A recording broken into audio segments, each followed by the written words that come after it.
në një gjë kush e di, nuk më thonë, mund të nxjerr Flamur Nokën ose Gazmend Bardhin ose Brind Kolliçin, njësoj se Salianit, bëjnë analizat, bëjnë foltore të ndryshme. Natyrshëm edhe foltoria, thonë se nuk e di si quhet tani. Foltore. Se kjo është një lloj loje që do asimiloj, por duke e trajtuar si heretik, ai po e sulmuar. Duke e sulmuar atë, ai po jep dhe më shumë vëmendje mediatike.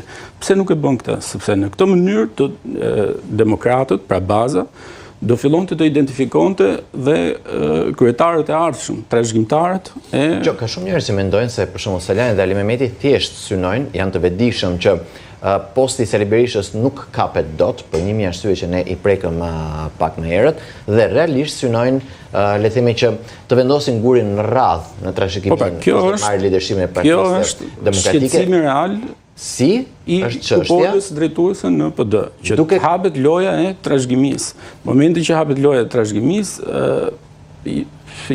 delegitimohet dhe kryesia. Por në këtë lojën e trashëgimisë, apo kërkojnë thjesht për shembull, sepse kam parë analiza të ndryshme që ka njerëz që mendojnë që po sulmohet jo Sali Berisha, po synohet jo posti i Sali Berishës, por për shembull posti i Flamur Nokës, që është numri 2 i partisë. Sekretari i përgjithshëm është një nga njerëzit më të rëndësishëm në organizimin e jetës së një partie dhe nëse ke atë post e ke dhe të lehtë, le të themi deri diku të kontrollosh degët, kontrollosh bazën, të kontrollosh strukturat, kështu që nuk e di nëse ke arritur të kuptosh një... Të besosh këtë, mua më duket që tregon që nuk e njeh shumë historikun në Partinë Demokratike. Pra numri 2 është thjesht ai që vendos numri 1, domethënë nuk është se ka një sigurisht në përditshmërinë e funksionimit të një subjekti politik. Do të frenonte numri 2 pas Berishës, këdo tjetër që do donte të avanconte. Ato që po thot zoti Saliani, zoti Ali Mehmeti, pavarësisht se tani janë dhe ata në pozitën që duhet të gjejnë rrugën se ku të shkojnë deri në fund.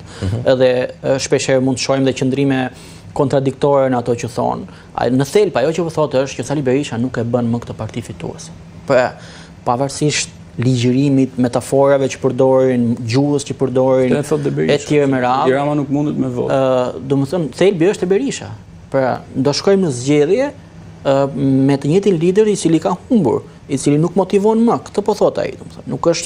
Nuk është vetëm faji i Flamur Nokës si sekretari i përgjithshëm që Partia Demokratike është në këtë gjendje, sepse kjo do ishte shumë naive ta besonin. Jo, nuk ishte faj politik, ishte çështje këndvështrimi, pragmatizmi politik. E kam dëgjuar dhe këtë histori që një pjesë të shijetave drejtohen drejt personave të tjerë. Është pragmatizëm ai, është kalkulim. Është kalkulim, po nëse sepse në zgjedhjet e ardhshme Sali Berisha do të jetë 85. Patjetër. Dhe nëse nuk ndryshon asgjë, kam përshtypjen që nuk është se ka shumë shpresa që ata tani mund të duan që të orientojnë kritikën e tyre poshtë Sali Berishës në nivele pak më të ulta, por në thelb kjo është, domethënë, gjithë artikulimi, gjithë lëvizja, të gjitha tezat që ata po qarkullojnë, domethënë, në takime apo edhe qoftë edhe në studiet televizive, shkojnë në një pikë, shkojnë te pamundësia e zotit Berisha për ta bërë këtë forcë fituese, domethënë, dhe pastaj se si shkohet drejt asaj, kjo është histori tjetër. Partia Demokratike do të ketë zgjedhje të brendshme vitin e ardhshëm, për shkak se mbyllet mandati, dhe a do hapet gara për një person jashtë Sali Berishës apo jo? Kjo është e gjithë. Sali Berisha ka deklaruar publikisht, thjesht për përcjell për të rikujtuar teleshikuesve që garë do të ketë dhe unë do jem në garë. Shumë mirë, dhe Saliani merr përsipër me këtë lëvizje që të hyjë në garë, besoj, të hyjë në garë jo si trashëgimtar i vendosur i Berishës, jo si emëruar. I emëruar, por të hyjë në garë si antipodi i tij, si sfidant. Absolutisht është i humbur, domethënë jo se është Partia Demokratike, në çdo parti shqiptare para kryetarit nuk fiton askush, domethënë. Megjithatë, ai po bën këtë lojë për karrierën e tij, besoj unë. Por po ta vesh re, flitet shpesh për përçarje, do krijoj partinë e tij etj. Ai qëndron brenda Partisë Demokratike. Nuk ka, madje Ali Mehmeti ka thënë dhe që nëse flitet për përçarje, unë e lë që nesër lëvizjen, domethënë, nëse identifikojmë për përçarje. Por përçarja mund të jetë dhe rezultati i gjërave se si të shkojmë. Pra, ti mund mos duhesh të largohesh, po të largohen nga Partia Demokratike. Ka luksin Berisha të largojë njerëz. Në momentin që shiko, në Partinë Demokratike janë larguar shumë njerëz. E kuptoj, po. U pas se çfarë ndodhi me një përçarje, dhe vetë Sali Berisha ishte njeriu që tërhoqi një pjesë të atij grupimi që u cilësua si grupimi i Basha. Ne jemi 40-50 sa jemi dhe nuk ndryshojmë më. Domethënë imagjino të ndryshosh 80 vjeç, nuk ndryshon më njeriu. Domethënë ajo qasja e njëjtë që ka qenë ashtu do jetë, do vazhdojë domethënë. Kështu që mund ta injoroj faktin që do indikojnë rezultat, do marrin më pak vota, është gjithmonë e rëndësishme është monopolin e opozitës. Partia Demokratike do ta ketë gjithmonë, domethënë me Saliani, pas Saliani, nuk është se do ketë një humbje të madhe. Në opozitë është, në opozitë do jetë. Kishte një pasazh që doja nga fjalimi i Saliani në Durrës, që më tërheqi vëmendjen, thotë: PD duhet përgatitet të udhëheqë ndryshimin që të gjithë po presin, dhe ky ndryshim po fillon nga kjo sallë, nga kjo energji që është e pashtershme. Por nuk i jepet mundësia për arsye që gjithë secili prej jush i di.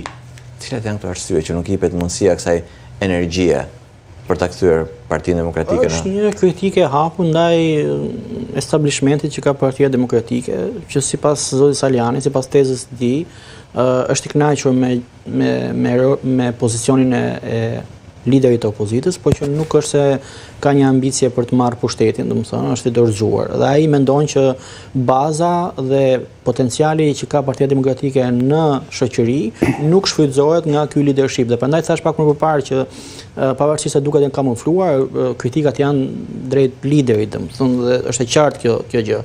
Pra në këtë rast, e thanë shqip ose shkurt, domethënë është që këta që janë në krye të Partisë Demokratike tani janë të kënaqur me pozitën që kanë, dhe këta nuk duan që ju të lëvizni më shumë, të kërkoni më shumë dhe të vini në pushtet, sepse janë të kënaqur me këtë pozicion. Unë kështu e lexoj këtë pasazh.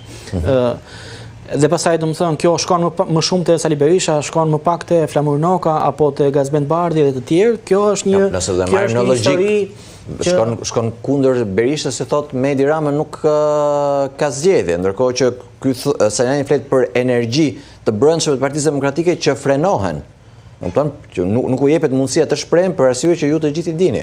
Shiko, zoti Saliani ka qenë dhe në Partinë Demokratike, se tani nuk po flasim për një figurë e cila sapo ka dalë tani në publik, domethënë ai ka një histori të Partinë Demokratike, në disa raste dhe mjaft të diskutuar, domethënë sjellim këtu në vëmendje ato përplasjet e forta në para se lista dhe në selinë e Partinë Demokratike, por ka një histori, ka një memorie, po 8 janar i famshëm. Kështu që nuk është një figurë që erdhi tani dhe po kërkon të marrë Partinë Demokratike dhe të japë një tjetër vizion. Saliani është në këtë betejë bashkë me zotin Ali Mehmeti, i cili ka një pozicion pak më ndryshe se Saliani, për shkak të historikut në strukturat e Partisë Demokratike, me të mirat dhe të këqijat e tij, me ulje ngritjet në karrierën e tij politike, e cila është e lidhur me Partinë Demokratike prej kohës, që nga forumi, që nga mënyra se si zoti Saliani u ftua apo u promovua në Partinë Demokratike. Mos harroni se zoti Saliani ishte një prej njerëzve më të afërt të zotit Basha, pra, dhe njerëzit këtë në struktura e din. Por ai ka të drejtë në ato teza që thotë, se sa do t'i arrijë ai që t'i çojë përpara dhe t'i finalizojë me një platformë, le të themi, jo vetëm si një ambicie personale politike, po edhe si diçka që mund ta çojë Partinë Demokratike drejt një ndryshimi, kjo mbetet një pikpyetje e madhe. Në këndvështrimin tim është shumë e vështirë. Për shkak të kontekstit ku ndodhet, për shkak të se si do të pritet kjo lëvizje, a do të vazhdojë më tej, cilët do të jetë hapi radhës, për shembull, nuk e di domethënë pas Durrësit ku do të jetë zoti Saliani dhe çfarë lloj forme do të vazhdojë kjo, sepse kemi tani dy lëvizje paralele, pra dy foltore, le të themi, që konkurrojnë njëra tjetrën. Dhe kjo na kthen mbrapa në kohë kur kishim një parti të zotit Basha dhe një parti të zotit Berisha, pra të dy bënin kongres, të dy bënin zgjedhje, të dy emëronin strukturat e tjera. Por të paktën kam përshtypjen që deri tani Saliani dhe njerëzit e tij nuk e bëjnë të qartë që nuk kanë ndërmend të shkëputen e të krijojnë një forcë tjetër. Do të thotë diçka? Po. Nëse mund të flasim ku ka drejt Saliani dhe ku nuk ka drejt. Nisim nga kjo e dyta. Saliani thotë që duhet të revolt, Edi Rama rrëzohet nëse krijon frymë etj. Por nuk ka thënë mjetet se si arrin ta rrëzojë Edi Rama, sepse nëse është për opozit, më shumë se ka bërë opozit Sali Berisha. Në këtë vend s'ka bërë njëri tjetër. Atëherë, cilat janë mjetet që ti do të mundësh një mazhorancë që ka bashkuar shtetin me partinë?